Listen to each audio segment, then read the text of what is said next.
let me introduce our speakers. I begin with my colleague, Dr. Holly Pittman, who is conducting groundbreaking research in southern Iraq, which is transforming our understanding of this chapter of early human history. Dr. Pittman is the director of the Lagash Archaeological Project and curator in the Near East section here at the Penn Museum. She is also the Bach Family Professor in the Humanities and a professor of history of art at Penn.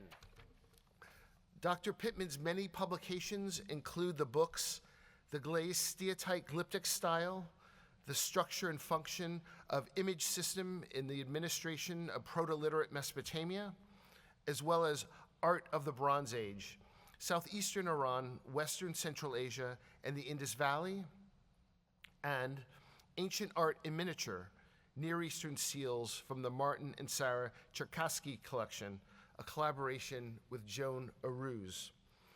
In addition, Dr. Pittman has served as editor for the Art and Culture of the Iranian Bronze Age, new contributions from the excavations in the region of Jaraft and the Bronze Age civilization of the Halil River Basin, both with Yosef Majidzadeh. She is also series editor for the Penn Museum International Conference Series. But most importantly for today's lecture, Dr. Pittman's work with the Lagash Archaeological Project, a joint project of the Penn Museum, Cambridge University, and the State Board of Antiquities and Heritage in Baghdad. The Lagash site is enormously important because it represents one of the earliest examples of urbanization in the archaeological record. Dr. Pittman's team has been working at Lagash for 4 years now, using state-of-the-art techniques like remote sensing and geoarchaeology alongside traditional excavation. And this year has been particularly fruitful. Her team's discovery of a 5,000-year-old tavern has received press attention from all over the world. And most importantly, it's providing insight into the economic lives of ordinary people in ancient Mesopotamia. It's also my pleasure to welcome Reed Goodman, who is a Ph.D. candidate in the art and archaeology of the Mediterranean world here at Penn. His research focuses on the relationship between social institutions and waterscapes in southern Mesopotamia during the early Bronze Age. He fuses studies in remote sensing with geoarchaeology and art history to consider the intersection of environment and society during the rise of the first city-states. In addition to pursuing his PhD research, he is involved in the Al-Hiba publication project, based again here at the museum, and Reed has carried out fieldwork in Turkey, Mexico, Georgia, Guatemala, and Iraq, including a geoarchaeological program at Tel Zirgal under the direction of Doctors David Nadali and Andrea Polcaro. Most recently, he has worked alongside Dr. Pittman at Lagash. So now, please join me in welcoming Dr. Holly Pittman and Reed Goodman, who will talk to us today about Marshland of Cities, Lagash and its neighbors, 2500 BCE. Holly? All right,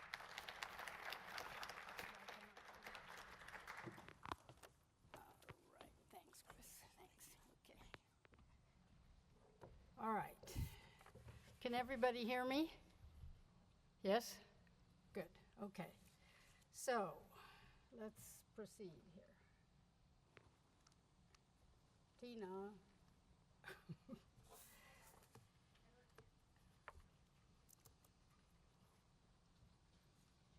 We had this working before.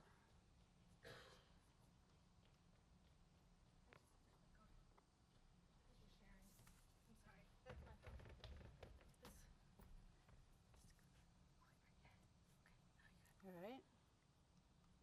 Okay, here we go.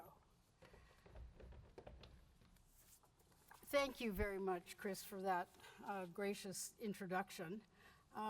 Tonight, Reed Goodman and I are going to tell you the story of the work that we have been doing in southern Iraq When you drive from the airport in the city of Basra on the mouth of the Persian Gulf, this is what you see.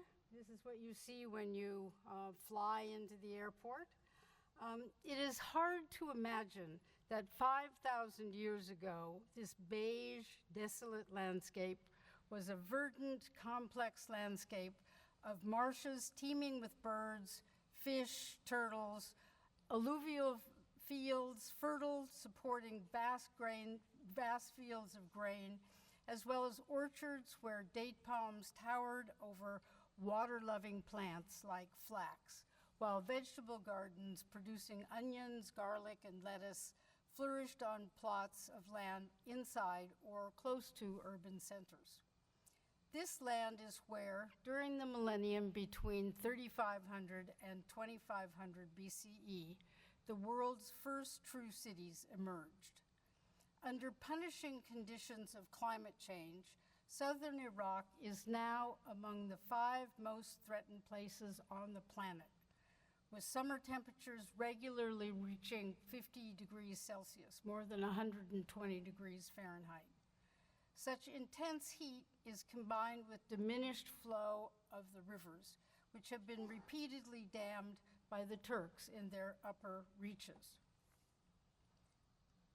Back then, the 2 rivers that define Mesopotamia, the Euphrates to the west, and I can't see whether this is working or not, or the Tigris to the east, flowed much closer together. So you see their route to your left, and then you see a reconstructed pathways during the 3rd millennium. And they flowed much closer together, each debouching into the mouth of the Persian Gulf, which was 200 kilometers further north from where it is today. Even then, the climate was hot in the summers, without enough rain to support dry farming, but there was abundant fresh water available from the rivers to irrigate crops in a landscape that was constantly changing in response to intensive cultivation and the vagaries of climate fluctuations.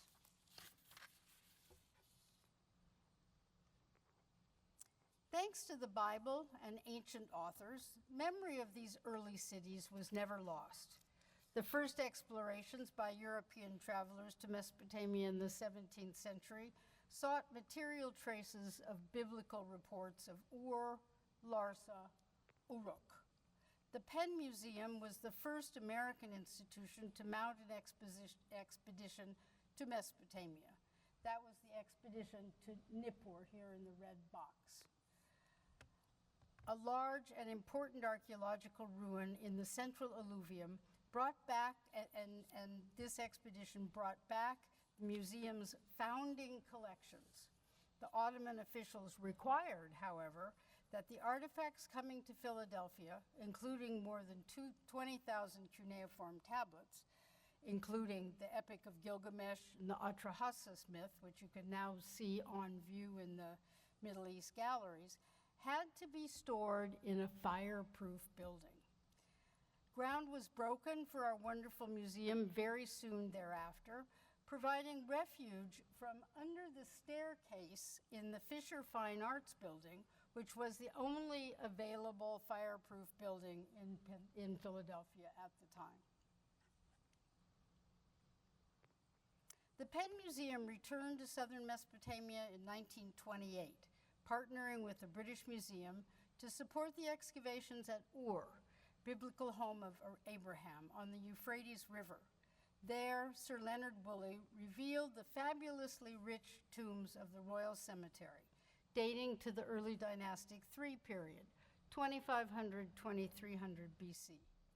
He also uncovered the divine precinct of the moon god Nana with the earliest ziggurat, together with streets and houses of merchants, lapidaries, mothers, and priests of the later Old Babylonian period. Artifacts from these productive excavations are now also on view in our Middle East galleries. Or, as you can see on the map down here, can you see the red dot? Yeah, all right, well, I can't, all right. Or down in the lower reaches of the Euphrates Valley, was one of the earliest urban centers of Mesopotamia, together with Uruk, Eridu, Larsa, on the western side of the alluvium, in an environment that was less marshy than the east and with abundant fresh waters from the Euphrates River. A different development took place on the eastern side of the alluvium, where the marine waters of the Gulf extended much further north, and where the Tigris, together with the Karun and Kare rivers in Iranian Khuzestan to the east, were flowing into a rapidly changing watery land that would later become the home of the powerful city-state of Lagash, made up of 3 urban centers. Girsu, you see at the top, the northernmost of the 3 sites. Lagash, the biggest site in the middle, and Negan, smaller, and sacred to Nanche, strung together on the Goan to Negan Canal. Tonight we will report to you on the improbable and yet apparently inevitable story of when, why, and how first cities emerged in this dynamic and precarious lands of Mesopotamian East, and how they came to dominate the region by the middle of the 3rd millennium BC. Seen in the middle, Lagash at 450 hectares is the largest of the 3 sites of the Lagash city-state. Briefly explored by German archaeologists in the 1890s, from 1968 to 1978, the first scientific investigation was the joint expedition of New York University and the Metropolitan Museum. During 5 seasons, those campaigns, led by Professor Donald Hansen, uncovered the Ibgal Temple, dedicated to the goddess Inanna, which we see, down in the lower left. The Bagara Temple above it, dedicated to Ningirsu, the god of the city-state.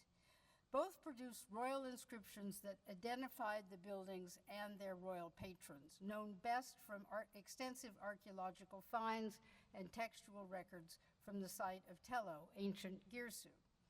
The work of Lagash was interrupted by the Iran-Iraq War.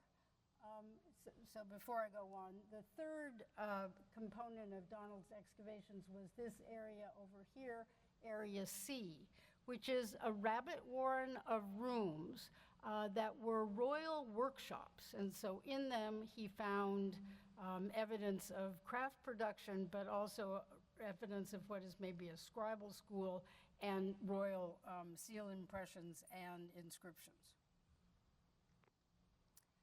In 1990, his work at Lagash was interrupted by the Iran-Iraq War, which broke out in 1979.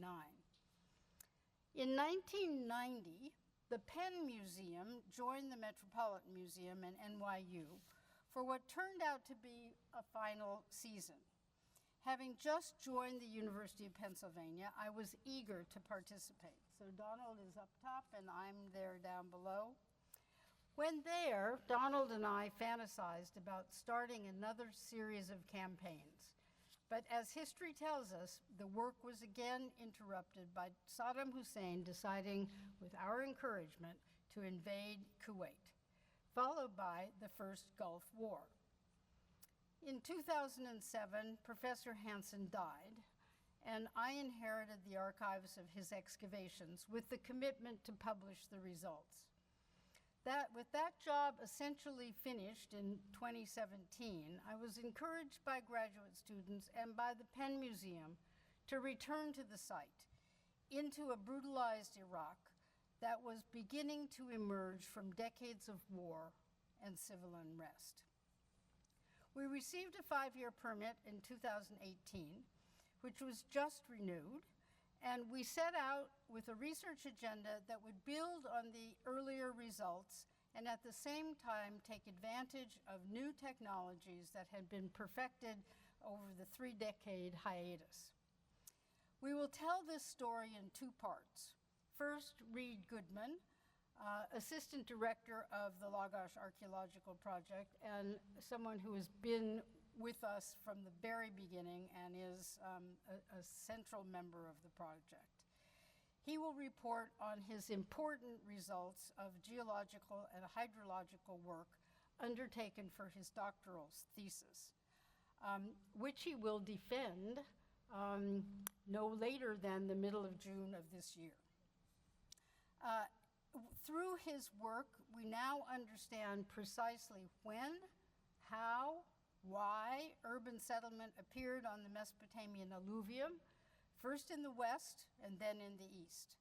Following him, I will summarize the results of the 4 seasons of our archaeological work, leveraging these new technologies to extend and expand our exploration of this amazing and wonderful and enormous site. So Reed, you're on.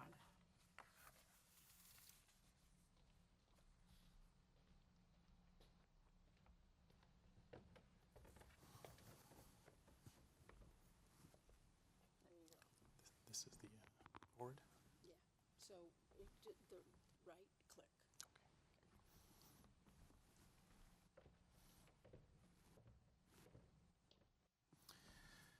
Thank you, Dr. Pittman, for that introduction. When we started fieldwork in 2019, little was known about the environmental context of urbanization in the Lagash region, even though some of the most celebrated artifacts and the richest 3rd millennium textual archives to deal with society and economy anywhere in early Sumer come from it.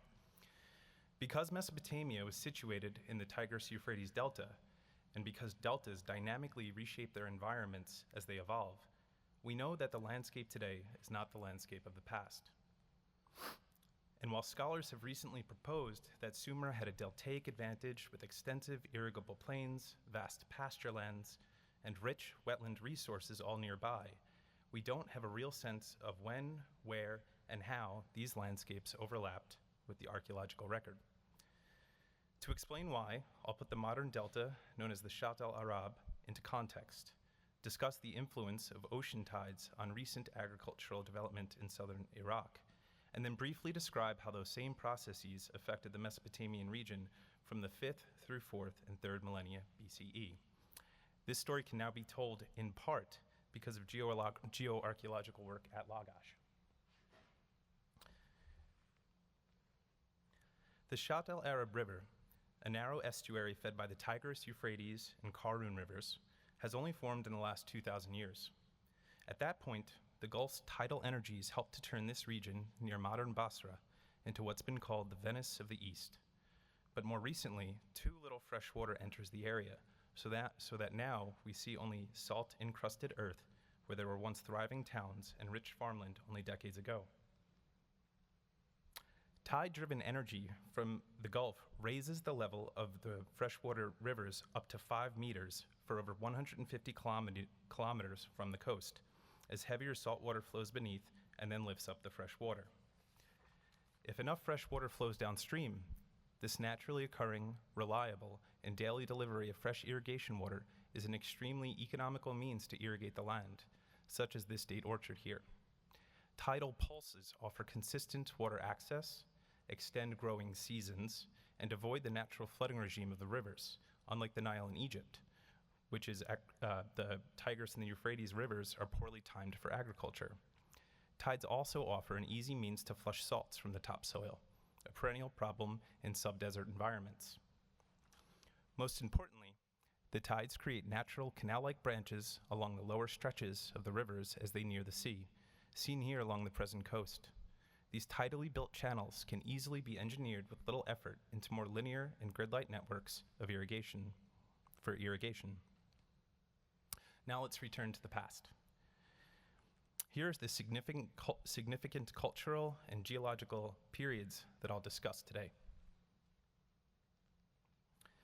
Long before Lagash formed a city-state in the 3rd millennium BCE, Uruk and Ur, situated in the western alluvium, had developed from villages into towns and cities over 2 millennia. Sometime after 3500 BCE, The earliest written lists found at Uruk record lists of place names, such as Kish, a city far to the north, or Shuruppak, legendary home to Utnapishtim, who saved humankind from a devastating flood by building a boat, and Eshnunna, located on the Diyala River to the east of modern Baghdad.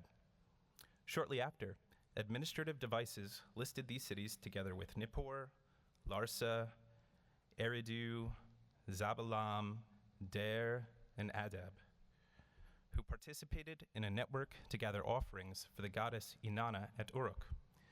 And we know that by 3000 BCE, the end of the Uruk period, Mesopotamia had cities with monumental architecture, including temples, writing and expansive bureaucracies to oversee labor, ritual and far-reaching trade, and the institutionalization of warfare, settlement hierarchies, and intense competition for resources.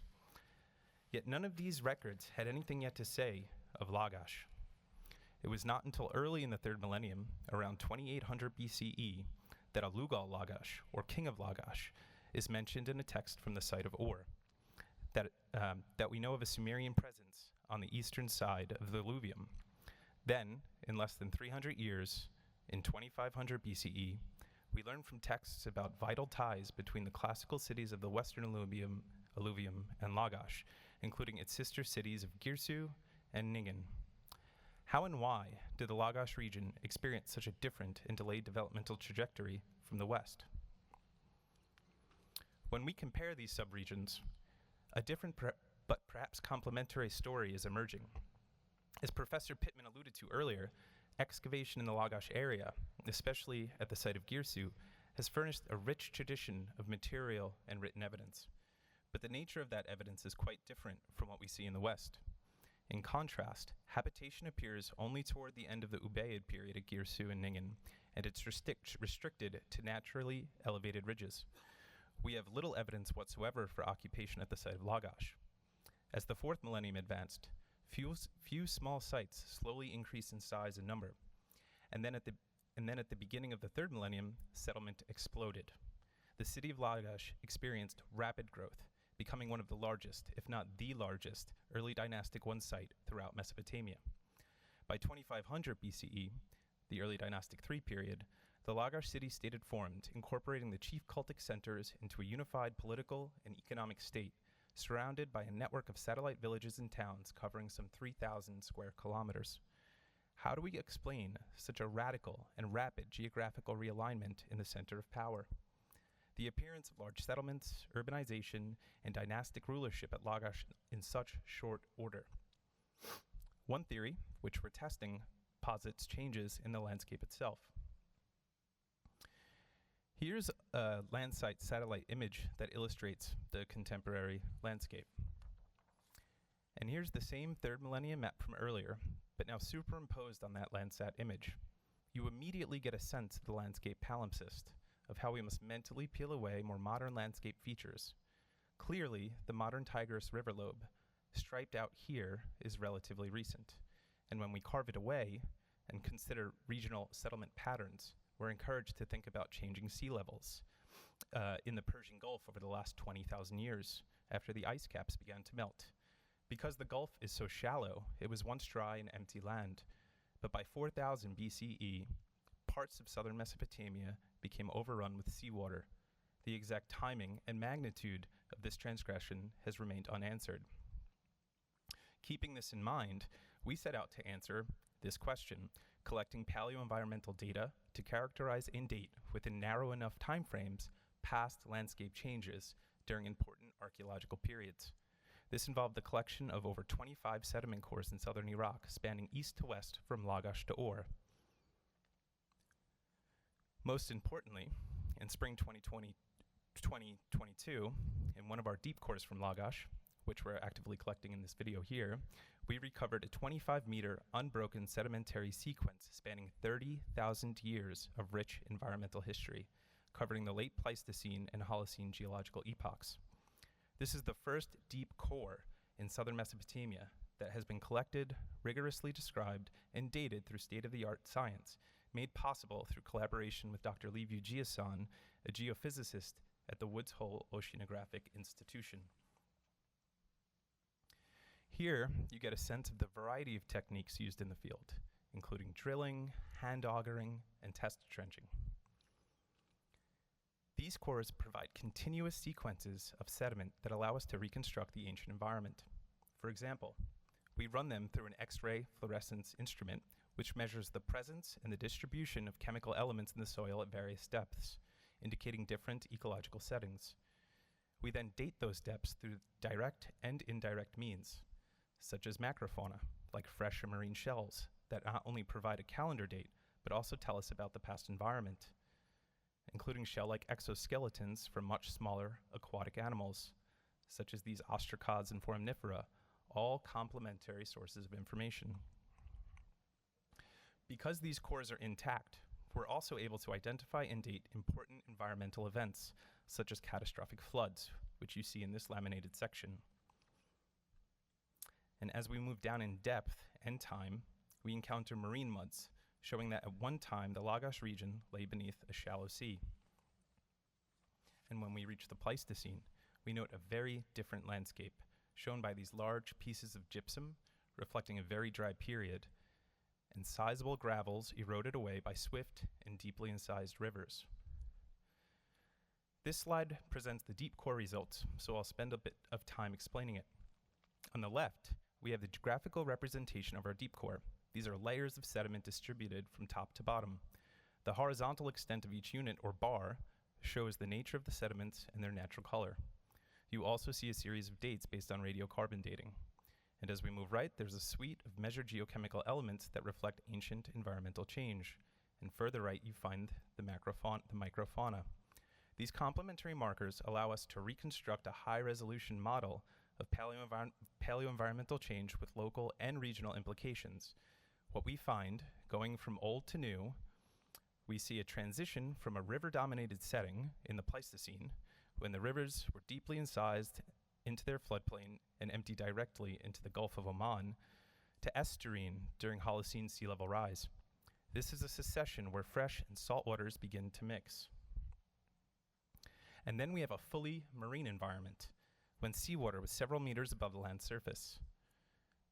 Eventually, at some point in the Ubaid, when sea level rise slowed, the rivers took over again, building tidally influenced deltas and slowly filling in the former marine space.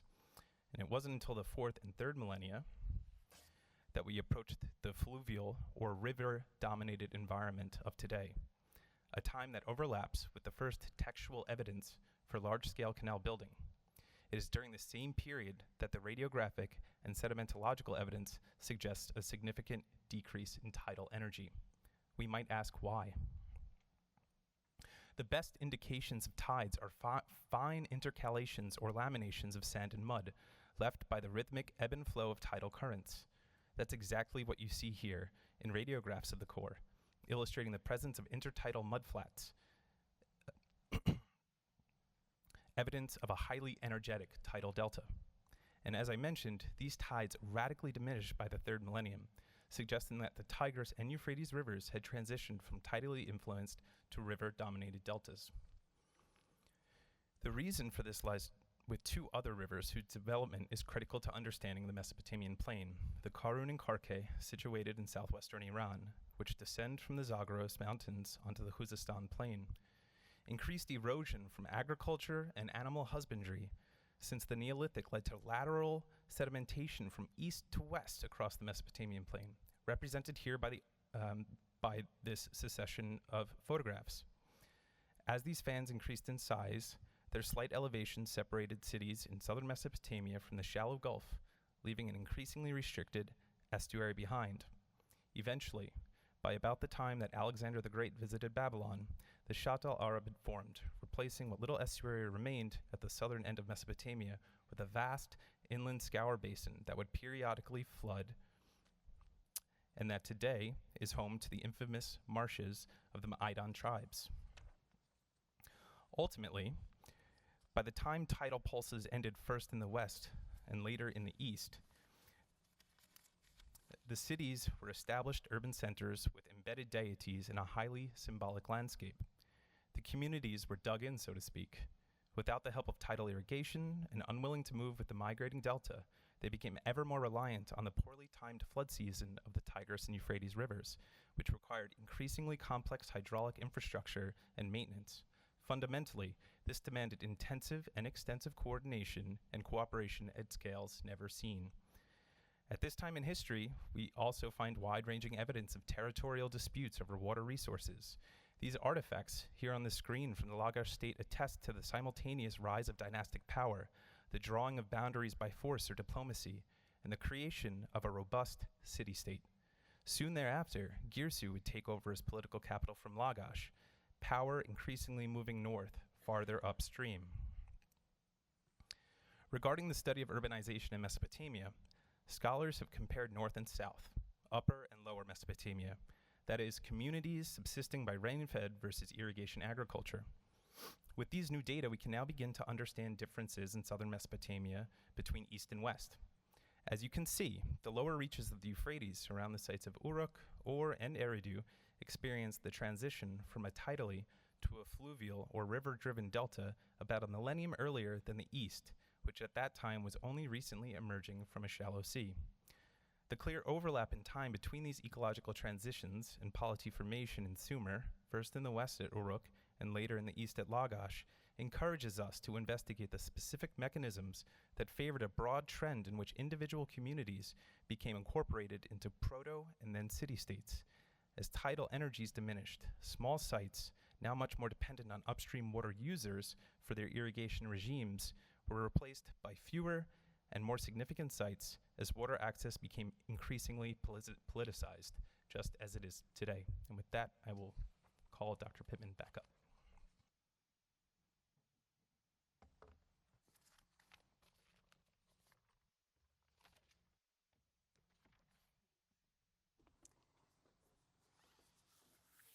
Thank you very much, Reed. I hope you can understand how important Reed and Liu-Jiaosan's results are for understanding in precise detail the remarkable expansion of Lagash in the eastern alluvium beginning during the early part of the early dynastic period.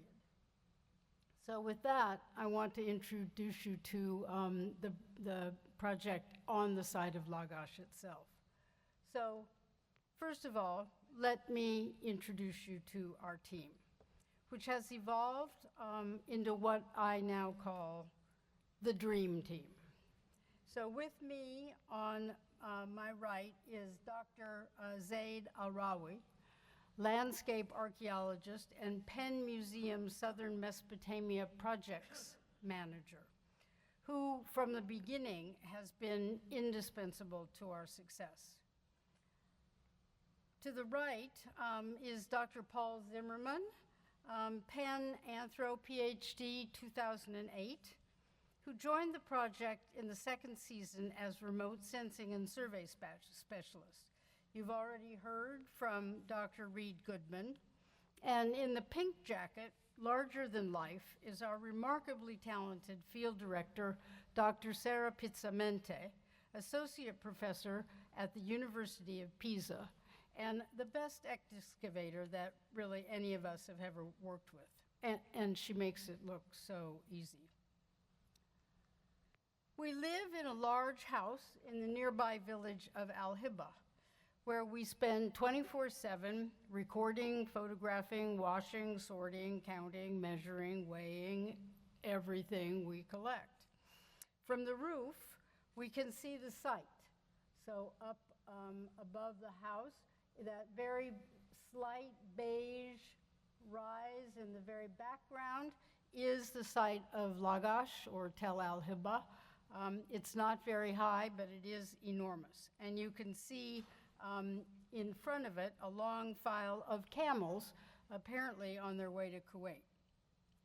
To the back and the side is a wonderful garden with a traditional bread oven, in which one is immediately and completely transported 5,000 years back to Lagash's Garden of Eden. Our first season in 2019, Dr. Professor Augusta McMahon from Cambridge University, who you see down in the bottom, was the field director. She has since moved to the University of Chicago, where she has taken over the project at Nippur. It will be wonderful to have 2 American projects in southern Iraq.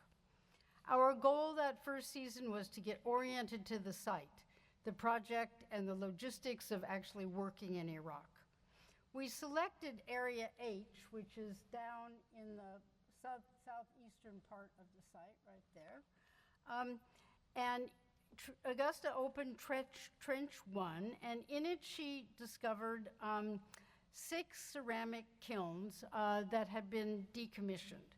We chose Area H because on the surface there was massive amounts of ceramic manufacturing debris, and that was what we were looking to investigate, was craft production. And so right beneath the surface were these 6 kilns. The associated ceramics placed them squarely in the early dynastic III period, sometime after 2500 BC. We were about to step on the plane in March when our second season was interrupted by the pandemic and the subsequent lockdown. So we immediately pivoted to develop a long-term research program. Having a deep understanding of the elites at Lagash from the work that Donald Hanson had done in the 60s and 70s, we designed a multi-year program to investigate non-elite neighborhoods across the site, seeking to articulate similarities and differences among them. Were these invisible people engines of the economy, or were they simply subject to the whims and the desires of the elite? Were non-elite communities homogeneous across the city, or was there specialization from neighborhood to neighborhood? Were some neighborhoods wealthier, some poorer? We invited a variety of specialists and developed strategies to answer such questions. Turning now to our methods. So far, remote sensing, in particular drone photography and magnetometry, are the 2 methods that are currently having the greatest impact and potential. During our first season, Professor Emily Hammer served as the remote sensing specialist. Paul Zimmerman replaced her, and during the shortened and postponed second season in October of 2021, he used UAV drone photography, making the much-needed topographic map of the site, replacing the one done by Hansen in 1968. It's during 2022 that we gained momentum on the project. We had 2 full seasons, one in March to mid-April, the other in October through the end of November. It was then that we moved into our house, established wonderful working relationships with the village, solidified our team, and went to work down the hill from Trench 1 in Area H. Paul Zimmerman designed, supervised, and executed a systematic survey of the entire site, providing us with heat maps showing us major surface concentrations of pottery, ceramic and metal slag, stone and lithic debitage, all likely areas of intensive craft production. So where we are working right now is down in that very hot red and black spot where incredible amounts of ceramic slag was found. In order to complete the survey of such an enormous site during such a short period of time, Paul streamlined the collection system, built a bilingual GIS based in GIS system in both Arabic and English, with more than 1,750 pre-programmed survey units. With 3 talented Iraqi archaeologists, the survey and processing of the collected materials went quickly.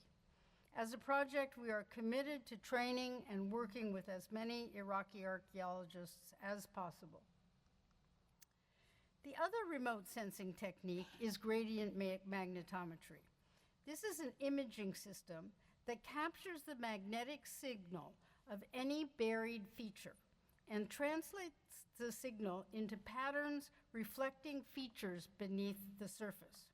So walls, kilns, streets, other features, each give off a distinct signal that is a reflection of what is beneath the surface.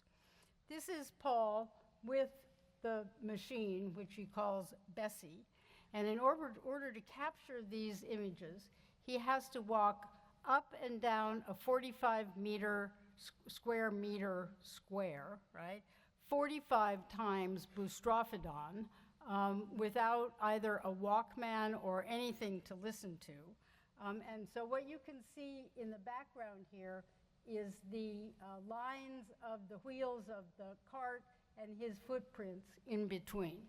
It is incredibly labor intensive, but the results are phenomenal. This right here, we have just one example of the results. Here you can see the outline of walls, another major structure here, walls. We'll show you other examples in a minute. Hammer applied this technique in 2019, and in the fall of 2022, we corrected and expanded on her results using a more powerful German census flux gate system. On the right here, you see a combined magnetometry of the 2019 and 2022 results. On the left, you can see the features that we can read in the magnetometry. So we've got a very large wall here that is penetrated by a gate, and through the gate is a very large street that then bifurcates, and then streets are coming off of it, and then houses are, or structures are on either side of the streets. This is a drone photograph in the fall of 2019, and you can see here on the surface that massive wall with the buttresses standing out very clearly. And then you can see the street passing through, missing the street here, and following it up. The gate must be right here. And then this is the unmarked. So you can see what a powerful technology this is. To the south and down the hill from Trench 1, where the kilns were found, a very interesting complex of rooms, working areas, and street appeared. While Trench 4, which you see to the left, was difficult to understand in the spring of 2022. When we extended it with Trench 6 to the east in the fall, the streets, the walls running diagonally through both trenches and visible in the corrected magnetometry become crystal clear. The street was excavated layer by layer with samples taken for microstratigraphic analysis. To the south of the street is a very interesting, so here's the street, is a very interesting complex of rooms southwest of this narrow alley. After a later pit was cleared, and you can see the later pit right here, the floor of the northern room had a thick lens of very coarse red clay with shell inclusions, while the adjacent room here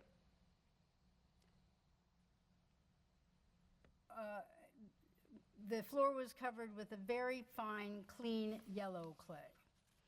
We think that these different types of clay could be the last stages of the preparation of pots that were to be fired in the kilns recovered in Trench 1, and also slightly down the hill in Trench 2. So slightly down the hill, here is Trench 2. Here's a photogrammatic view of it with trenches on the side, and then in an earlier period walls. But it's these trenches that we're interested in relation to the craft production stages that we're seeing in Trench 6. So next fall, when we go out, we will investigate this space in here to see if we can actually link stratigraphically the production space and the kilns. Moving down the hill again into Trench 3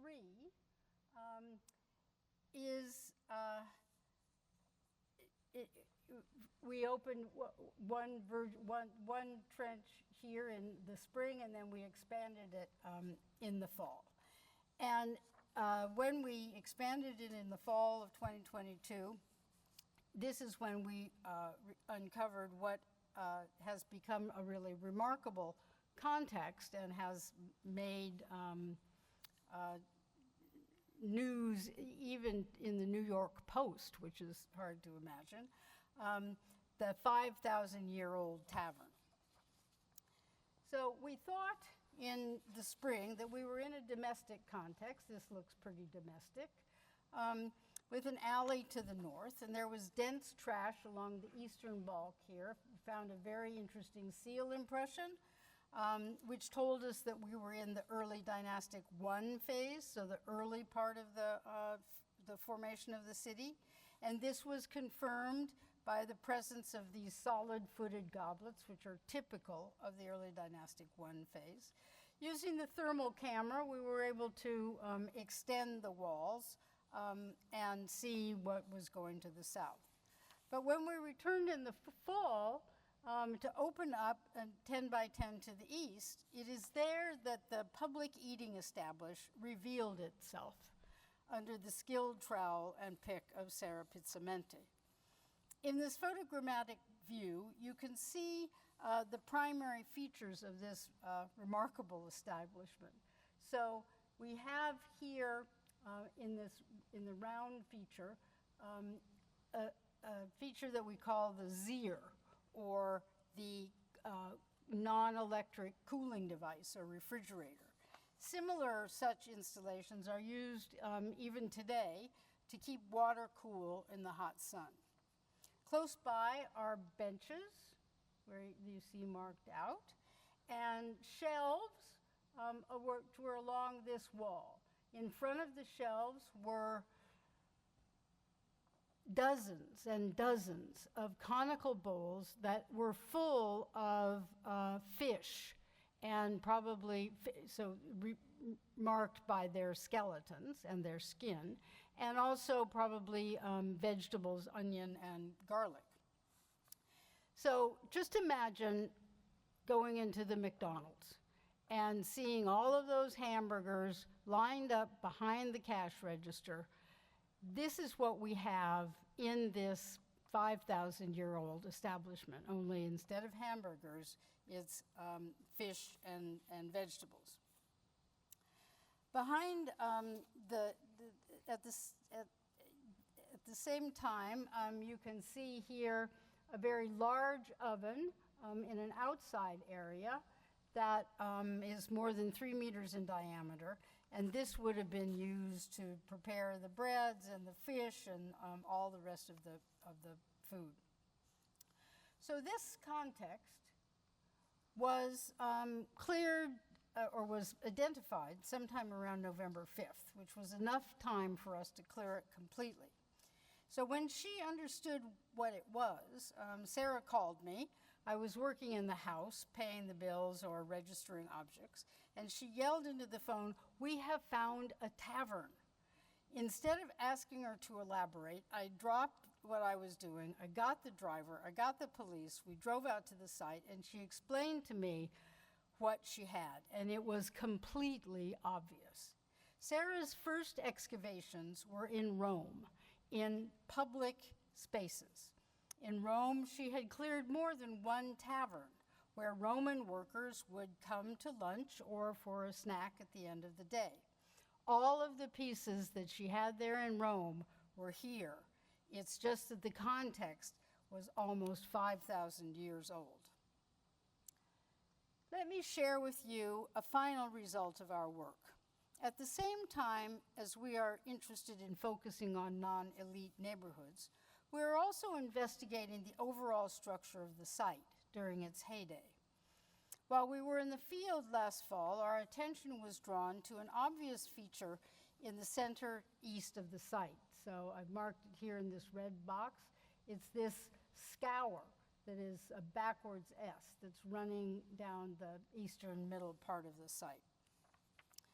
We wanted to know whether this feature could possibly be an ancient watercourse, or if the scouring was the result of more recent erosion on the site, perhaps caused by flooding in the 1920s, which provided water for rice cultivation. In order to answer this, we first did magnetometry, and you can see the results here. So you can see the scour, and under the scour are these black lines with this yellow flashing, which certainly indicates there's burning. So we've got large walls that have been heavily burnt. And then we put 4 test pits, which are marked here in these little red squares, across this scour to see what we would find.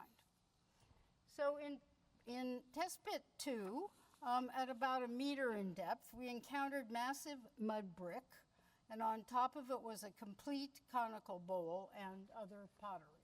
So, and you can see that here.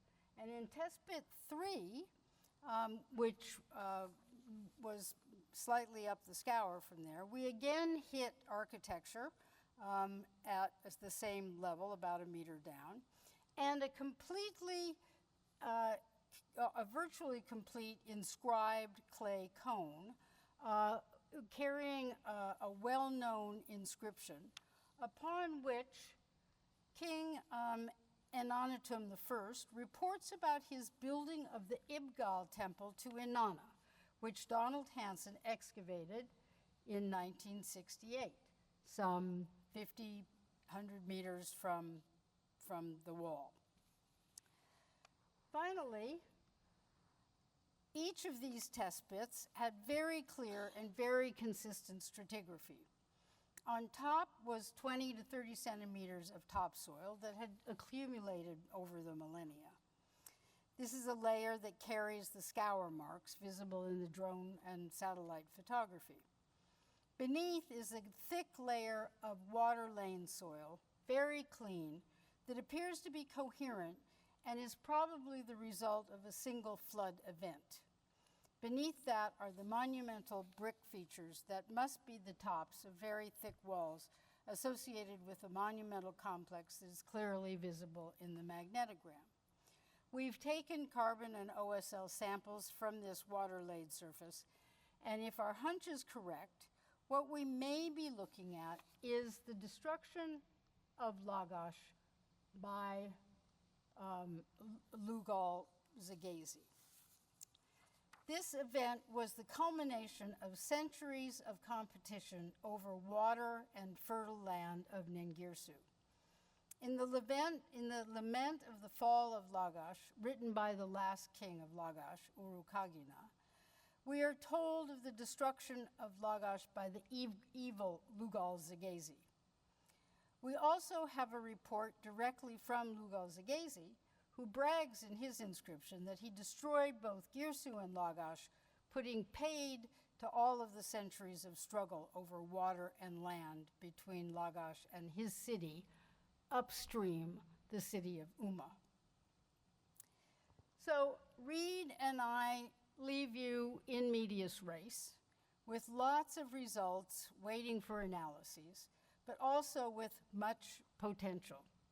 We are optimistic that this work will continue into a second series of campaigns, seeking to answer our questions about how the other half lived 5,000 years ago in the heartland of cities. We're very grateful to all of our donors, especially the Penn Museum, but to all of them for their support and for their continued support. And we thank you all for your attention. Thank you.